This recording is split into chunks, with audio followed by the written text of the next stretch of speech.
नमस्कार दोस्तों, आज मैं आपको धर्मराज जी की रोचक कहानी सुनाने जा रही हूँ। प्रेम से बोलिए धर्मराज जी की जय हो। एक समय की बात है, एक हाथी धर्मनगरी पहुंची। धर्मराज जी उससे पूछे, हाथी तेरी काया तो पहाड़ के समान होता है, फिर भी तू सब एक छोटे से मनुष्य के बस में कैसे रहती हो? हाथी ने कहा, महाराज मनुष्य के बस में मैं तो क्या, आप भी हो सकते हैं। यहाँ तक कि त्रिदेव भी मनुष्य के बस में हो सकता है। मनुष्य ही एक ऐसा प्राणी है जो भगवान को भी बस में कर सकता है और जीव जंतुओं को भी बस में कर सकता है। धर्मराज जी बोले, अरे हाथी, हमारे यहाँ तो हजारों मनुष्य आते हैं। हाथी बोली, हाँ महाराज, लेकिन आपके यहाँ जो आते हैं वह मरकर आते हैं और मैं था जीवित मनुष्य के बस में। जीवित मनुष्य से आपका कभी सामना नहीं हुआ। अगर जीवित मनुष्य के साथ आपको काम करना पड़ा तो सावित्री के साथ पड़ा था, जिसके बस में आप हो गए थे। यह सुनकर धर्मराज जी ने अपने दूतों से कहा, एक जीवित मनुष्य को पकड़ लाओ। वह रात के समय ही निकल गए। गर्मी का महीना था। एक कायस्थ अपने छत पर सो रहा था। धर्मराज जी के दूत उसे खाट सहित उठाकर आकाश मार्ग से उड़ चले। जब दूत उसकी खाट लेकर ऊपर उड़ रहे थे तो उसकी आंख अचानक खुल गई। स्वयं को आसमान में उड़ते हुए देखकर उसने सोचा, यह क्या भला है, यह कैसे हो गया। फिर सोचा, यदि मैं हिलूंगा तो नीचे जमीन पर गिर जाऊंगा और मर जाऊंगा। इससे अच्छा है देखता हूँ कौन है।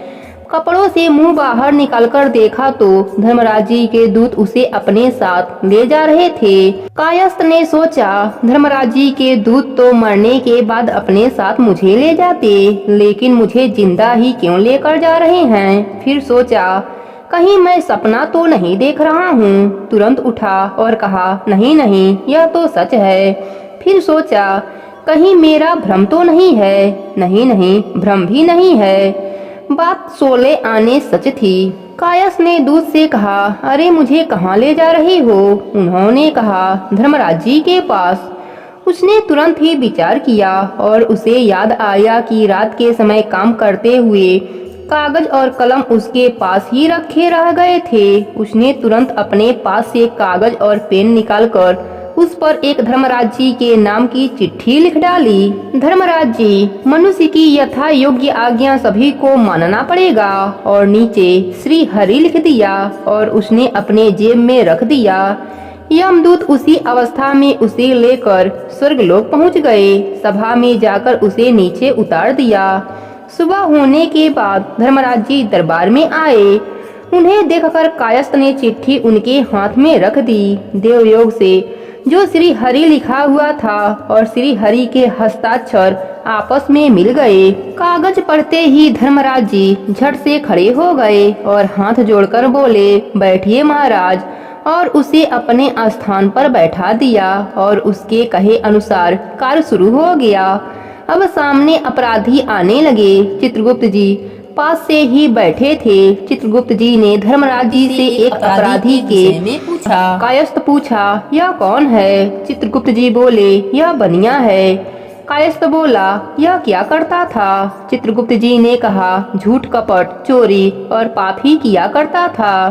तब कायस्थ बोला, अरे लेना तो झूठा ही हो सकता है, लेकिन खाना पीना। चित्रगुप्त जी बोले, महाराज यह अच्छे खाते हैं और सोचते हैं कि सरकार को पता न चल जाए, इसलिए यह सबसे कहते हैं कि हम मिलावट वाला अन्न खाते हैं। इस प्रकार यह झूठ बोलते हैं, यह झूठा खाते भी हैं। तब कायस्थ ने कहा, इस विषय में क्या किया जाए? चित्रगुप्त जी बोले, इसे नरक में डाल दिया जाए। कायस्थ बोला, तुम कुछ नहीं जानते, इसे बैकुंठ लोक भेज दिया जाए। चित्रगुप्त जी बोले, भगवंत यह बैकुंठ में जाने के लायक नहीं। तब कायस्थ ने कहा, तुम्हें इस बात से कोई मतलब नहीं है, इसे बैकुंठ लोक भेज दो।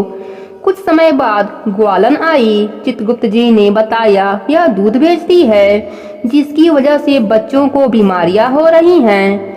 कायस्थ ने पूछा, यह कैसे? चित्रगुप्त जी ने कहा, यह दूध में मिलावटी करती है और गंदा पानी भी मिलाती है, फिर उस दूध को पीकर लोग बीमार पड़ जाते हैं। इसलिए यह बड़ा पापिन है, इसे भी नरक में भेज दिया जाए। कायस्थ बोला, नहीं, इसे भी बैकुंठ धाम भेज देना चाहिए।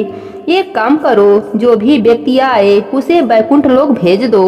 इस प्रकार भगवान ने देखा कि बैकुंठ आने वालों की कतार लगी हुई है। कहीं ऐसा तो नहीं पृथ्वी पर भक्ति का प्रचार हो गया हो। फिर ध्यान लगाया तो पता चला वहाँ ऐसा कुछ नहीं है। फिर यमलोक के बारे में विचार किया तो पता चला कि अंधेर वहाँ है, वहाँ कोई कायस्थ आकर बैठ गया है, वही सब लोगों को बैकुंठ लोक भेज रहा है। भगवान तुरंत धर्मपुरी आए। उन्हें आया देख सभी उठ खड़े हुए, कायस्थ भी खड़ा हो गया। भगवान को ऊपर बैठाकर सब नीचे बैठ गए। भगवान ने पूछा, धर्मराज जी, तुम्हारे यहाँ इतना अंधेर कैसे? तब धर्मराज जी बोले, महाराज, आपने जब से यह व्यक्ति यहाँ भेजा है तब से अंधेर हो गई है। इससे पूर्व हमारा वही खाता बिल्कुल सही था। भगवान बोले, यह व्यक्ति कौन है, कहाँ से आया है? धर्मराज जी बोले, यह जो सामने बैठा है वही है। भगवान ने उससे पूछा, तुम कौन हो और यहाँ कैसे आ गए? कायस्थ बोला, आपने ही तो मुझे यहाँ भेजा था। भगवान ने धर्मराज जी से पूछा, यह मेरा भेजा हुआ व्यक्ति नहीं है, यह तुमने कैसे मान लिया? धर्मराज जी ने कहा, आपने ही तो एक पत्र देकर इसे यहाँ भेजा है। भगवान ने पत्र देखा तो उन्हें हस्ताक्षर मिला। भगवान ने उससे पूछा, यह पत्र किसका लिखा हुआ है? कायस्थ बोला, महाराज, आपका लिखा हुआ है। तब भगवान ने कहा, मेरी तो तुझसे बात ही नहीं हुई, पत्र कैसे लिखा गया? कायस्थ बोला, आप तो सबके हृदय में रहते हैं। गीता में आपने ही तो कहा है, मैं संपूर्ण प्राणियों के हृदय में स्थिर हूँ। मुझसे ही स्मृति और मुझसे ही ज्ञान होता है और संसद आदि दोषों का नाश भी होता है। संपूर्ण वेदों के द्वारा मैं ही जाने योग्य हूँ। वेदों के तत्व का निर्णय करने वाला और वेदों को जानने वाला भी मैं ही हूँ। जब दिल में यह ज्ञान हुआ, स्मृति पर विचार हुआ, तभी तो मैंने यह पत्र लिखा। यह आपका ही तो प्रेरणा है और आप पूछते हैं कि किससे प्रेरणा लें? भगवान बोले, यह बात तो ठीक है, लेकिन तुमने यह किया कैसे? जो आए उसी को बैकुंठ धाम में भेज देना।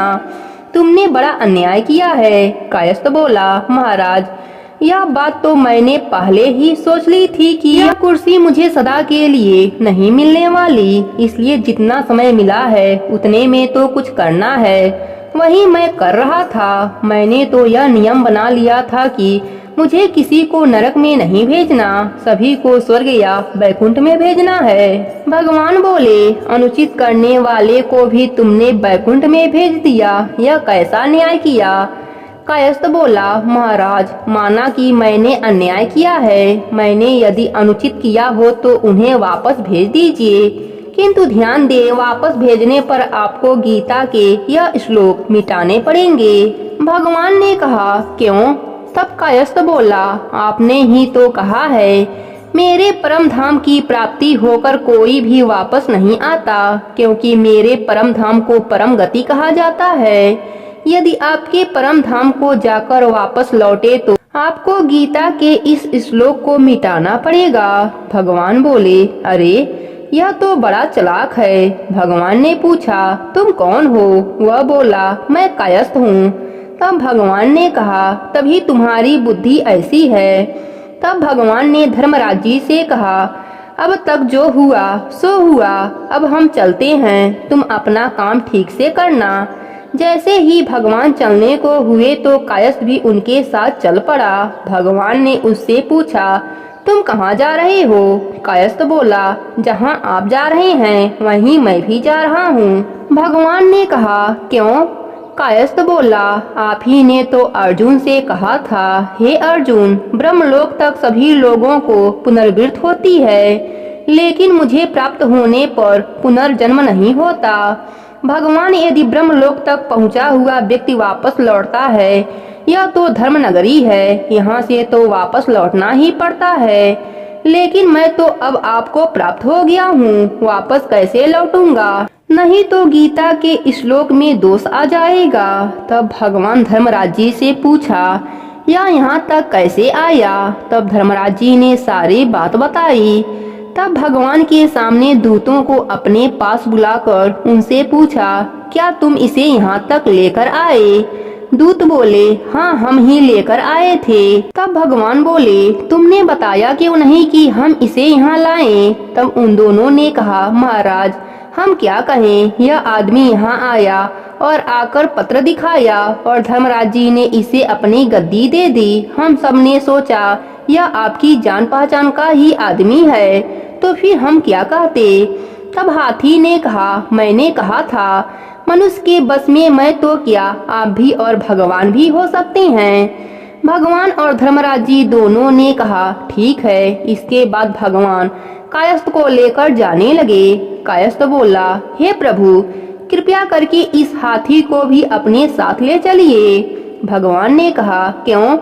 तब उसने कहा, इसने भी तो आपके दर्शन कर लिया है। यह बेचारा आपका दर्शन करने के बाद यमलोक में कैसे रहेगा। तब भगवान बोले, इसे भी ले लो। और भगवान दोनों को साथ लेकर वैकुंठ धाम चले गए। प्रेम से बोलिए विष्णु भगवान की जय हो, धर्मराज जी की जय हो।